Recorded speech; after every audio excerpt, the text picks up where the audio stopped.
সুপ্রিয় দর্শক, আসসালামু আলাইকুম। আজকে আপনাদের তৈরি করে দেখাবো গরুর কলিজা ফুসফুসের ভুনা রেসিপি। এখানে আমি 1 কেজি পরিমাণের গরুর কলিজার ফুসফুস পানিতে ভালো করে ধুয়ে ভালো করে পানিটা ঝরিয়ে নিয়েছি। এখানে আমি 1 চামচ রসুন বাটা,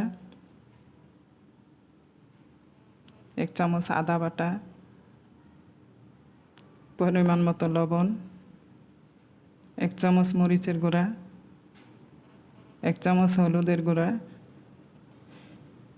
এবং 1 চামচ পরিমাণ লেবুর রস, 1 চামচ ঘি। এগুলোকে আমি খুব ভালো করে মাখিয়ে নেব। ভালো করে মাখাতে হবে যাতে সুন্দর করে প্রত্যেকটা অংশে এই মশলাগুলো মিশে যায়। ভালো করে মাখানো হয়ে গেলে এটাকে আমি রেখে দিব, আধা ঘন্টার জন্য ঢেকে রেখে দিব। এখানে আমি একটি হাঁড়িতে 1 কাপ পরিমাণ তেল নিয়ে নিচ্ছি। এখানে 2টা তেজপাতা মাঝখান থেকে চিড়ে দিচ্ছি, 3 টুকরা দারচিনি, এবার 4-5টি লবঙ্গ, গোলমরিচ, এলাচ দিয়ে নিচ্ছি। এখন এটাকে খুব ভালো করে আমি একটু ভেজে নিব যাতে একটা ঘ্রাণ আসে। এটা একটু ভাজা হয়ে গেলে এখানে 1 কাপ পরিমাণ পেঁয়াজ কুচি দিয়ে নিচ্ছি। এটাকে আমি 3-4 মিনিটের মতো ভালো করে ভেজে নিব একটু কালার আসার জন্য।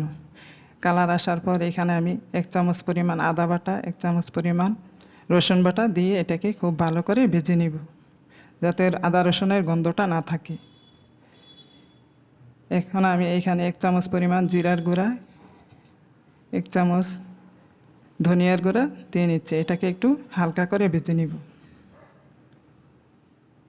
মশলাটা ভাজা হয়ে গেলে এখানে আগের থেকে ম্যারিনেট করা গরুর কলিজা এবং ফুসফুস দিয়ে দিচ্ছি।